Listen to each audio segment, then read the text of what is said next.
What is up, everyone? I'm coming on here for a couple of plays for the day. Today is Thursday, which is big for us because it is the start of the betting weekend, really, as I think about it. At least up until college and NFL are going to start coming out. But really, Thursday, Friday, Saturday, really important to us because there's a lot of entries, there's a lot on the board, which is great. In the past six weekends, we've been profitable. The past 5 of the past 6 weekends, we've gone up more than 15 units on these different weekends, right? These Thursday to Saturday spans.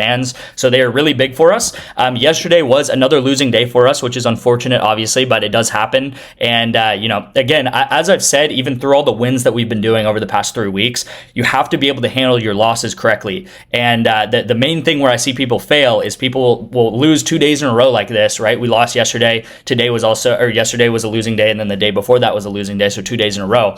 And you'll see people they'll back out then, or they'll just be like, oh, this doesn't work or whatever. And, I see so many people just not be able to handle their losses correctly. And the people who are truly successful with this, right? As I say, I try to show absolutely everything that I can, right? I try to have all this data in front of you guys, and I try to really how I try to structure this is how I would like to see someone start betting, how I would follow someone betting, right?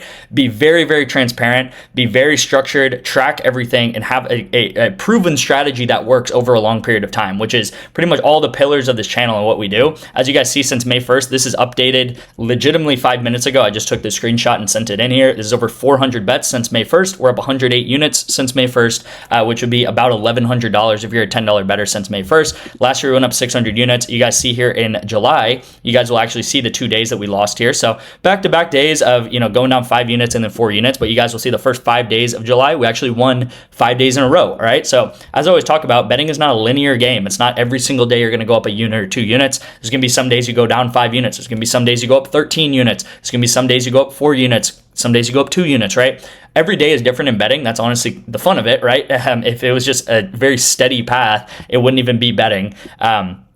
But you guys will see, actually, so far in July, we're up 24 units, all right? 24 units in the first 9 days of July, which is amazing. So we're about a third of the month in. So if you do this times 3, we're on track for about a 73 to 75 unit month, which is crazy huge for us because on average, we go up 40 to 60 units in a month. Like 40 is the low end, 60 is the high end. So we're on track for a 75 unit month, which is more than the high end, which is crazy, right? I'll see some other people that will be bragging about like a 15, 20 unit month. And it's like, dude, if we had a 15, 20 unit month, that would be on the low end for us. I would be frustrated if we only had a 15 to 20 unit month because, we have won actually the past 15 out of 16 months doing this. We have been profitable. The only month that we did not was April. Very frustrating month, as you guys could tell. And in April, we went down about 30 units. So just in the first 10 days alone in July, we've gone up about 30 units. So really, April is kind of a wash at this point. I don't want to really think about April anymore. Yesterday, though, we did, like I said, have a losing day. Probably going to stay away from Ariel Atkins. She had a horrible game. I don't know. I saw her have like 3 points and assists by halftime, and I was like, man, like why ever bet on Ariel Atkins again?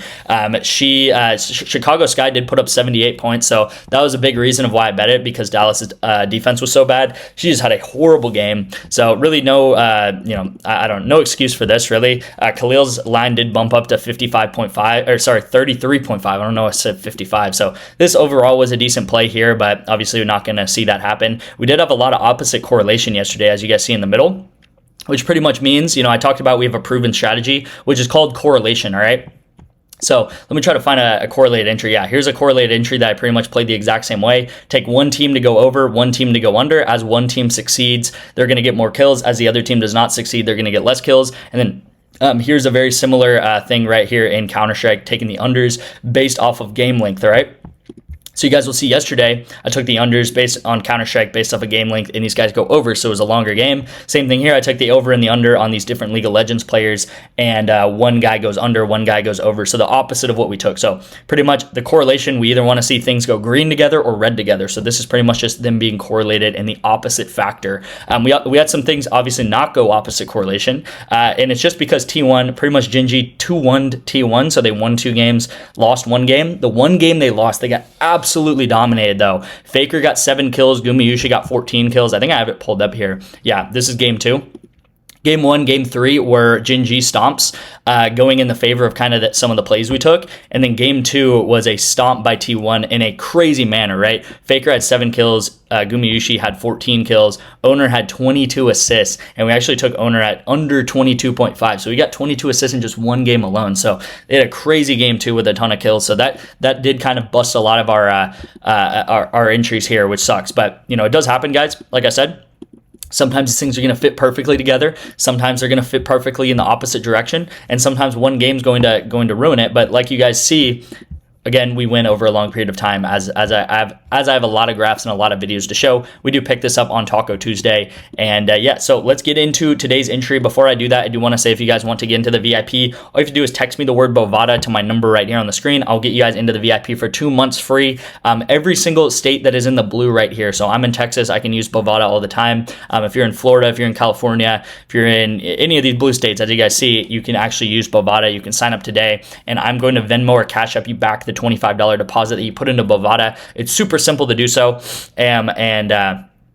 And yeah, so it's really easy to get my VIP for 2 months free. Again, this is about, a 2 month time frame, a little bit more than 2 months, but yeah, we've gone up 108 units in that 2 month time frame there. So if you actually signed up for Bovada on May 1st, you guys would be up more than $1,000 if you're $10 better. One more thing before I get into the entry, because I don't know, I just like having a lot of social proof and a lot of proof here. You guys will see a lot of these entries here are these entries on this channel that we've posted over the past 3 weeks. So we've done a lot of winning over the past 3 weeks. I know we're on like a 3 or 4 day lose streak on this channel, which again sucks, but as I said, go back and watch the beginning of this video, echo through that, where it's not a linear path, guys. We could come back tomorrow, hit like a 6x, and that would pay for all of it.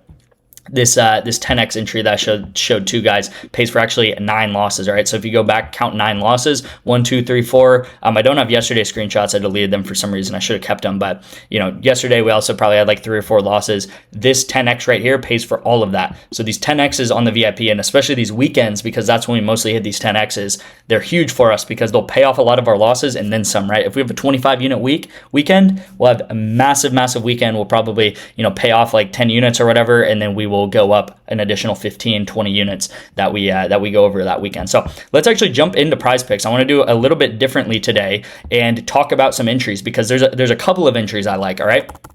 So you will see it's Brittany Sykes, actually. I always call her Skies, but her name is actually Sykes as I looked up. But first play, I do like Brittany Sykes to go under 4.5 assists. All right, so that is the play for the WNBA today. Going over this, I'm going to go over it very briefly, guys. If you look over her past 20, she's hit this in 12 of her past 20, and there are some days that she does get like 8 or 9 or 5 assists, but over the average period of time, she is averaging 4, and the median is also 4.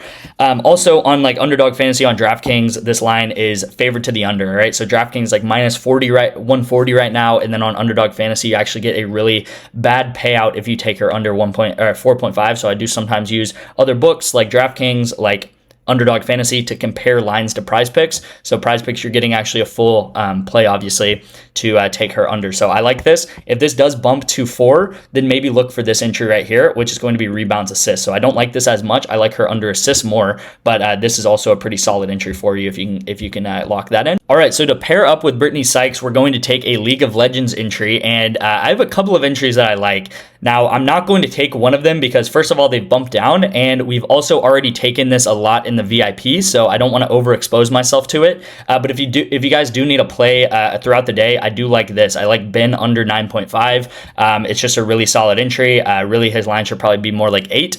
And this was a combo that we took a lot at 28.5. It actually it was at 28 before I recorded this video, so now it's at 27.5. So again, some of these things are going to be fluctuating throughout the day. But yeah, I wouldn't take this anymore actually at 27.5. I would just maybe look more at this. But the play that I am going to talk about and send out is going to be Elk under 18 assists. As I've talked about in a couple of videos ago, BLG versus AL, they play all the time. They are pretty aggressive teams, but AL always comes out on top. They normally win about 66% of the matchups that they have versus BLG.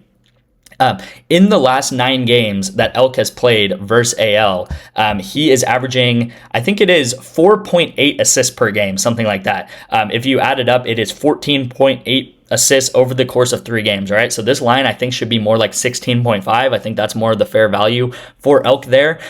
So getting him an 18 is way too high for him, is pretty much what I think. Now the risk, there's obviously going to be any risk with some of these games. The risk is something like what happened with the T1 game yesterday. Because these are very volatile teams, BLG could get ahead early in a game, and that could cause Elk to get a ton of kills and a ton of assists in some of these games. But overall, I do think he should go under here. And again, like I said, he's averaging around 5 assists per game versus AL in the history that they've played AL over the past 10 games. So that would put him right about 15. I'm going to give him a little bit of leeway and say that his line should be about 16.5. Now, another thing which I just could not pass up talking about is Canadian football, right? There's a lot of Canadian football on the board. As you guys know, we take a lot of, this isn't actually a play, but we take, quarterback receivers either over or under together. So we would do something like this, and this would be very correlated together, right? You would take a quarterback and receiver over together, because the more that a quarterback passes, the more the receiver is going to catch. Not really needed in today's explanation, but that is what we do a lot in Canadian football and just football in general.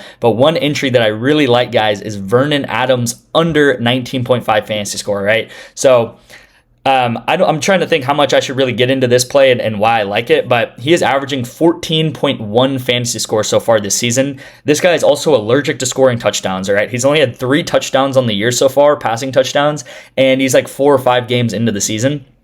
So he's averaging less than a touchdown a game.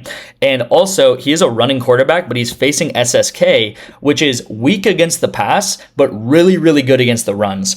Against quarterbacks, they are averaging 7 yards allowed versus quarterback running, okay? 7 yards allowed. If any of you guys play fantasy football and have quarterbacks in fantasy football, you guys know that it's really hard to get fantasy score just based off of passing yards alone. If you look at scoring charts, you guys will see he needs 25 passing yards to get 1 point, right? This is pretty much what that's saying, right? If you times this by 25, that equals 1 point. So if he gets 300 yards, which is under his line here, his line is 292. If he gets 300 yards, which would be over his line, that would only be 12 fantasy score. So he would need a touchdown on top of that, like a passing touchdown, which would only be 4 points. And then he would need 35, 40 rushing yards, something like that, to go over this. And again, this SSK team is amazing against the run. All right, they're amazing against running backs, and they're amazing against running quarterbacks. So the only real way that Vernon Adams goes over this is, I personally think, is if he gets 40 plus rushing yards, which would be like 5 times the average of what SSK is allowing. All right. So again, I probably realistically think he maybe gets 20 to 25 rushing yards, just because he is probably the strongest rushing quarterback that they've played so far. But on average, he's really only getting 30 to 40 rushing yards anyway against average teams. And like I said, he should be passing a lot in this game, because SSK is actually weak against passing. So I hope he actually passes more in this game, because it's really hard to get fantasy score just off of passing yards alone, like I've said multiple times. So this is a really solid entry. This entry too, I also think is good. I'm not going to take it, but this seems too high. He actually is averaging like 25 fantasy score a game. But again, I also think this is like way too high. But this is happening on Sunday, so maybe we'll come back to it. But yeah, this is a really good play. Like I said, Elk and Sykes is a good play. So I'm going to take this as a 2-man. This is what I'm going to be personally locking in. If you guys also want to lock this in, this would also be a solid play. So hopefully you guys enjoy the video. Again, if you want to get my VIP, you can sign up for Better. You can sign up for Bovada. And yeah, so thank you guys so much for watching. I'm going to go ahead and end it here, and I'll see you in tomorrow's video.